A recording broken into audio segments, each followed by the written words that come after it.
এই দেখেন, মাত্র বৃষ্টি হলো, আবার রোদ উঠে গেছে। অনেক অনেক বৃষ্টি এই বছর।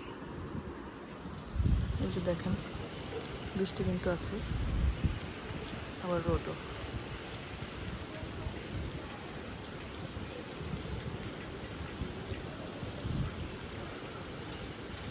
এত এত বৃষ্টি।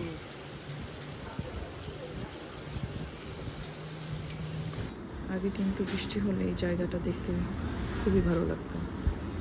এখানে একটা পুকুর ছিল, বৃষ্টির ফোঁটাগুলো যখন পানিতে পড়তো দেখতে এত ভালো লাগতো। কিন্তু এখন আর পুকুরটা নেই, দেখতেই পাচ্ছেন, ভালো লাগে না।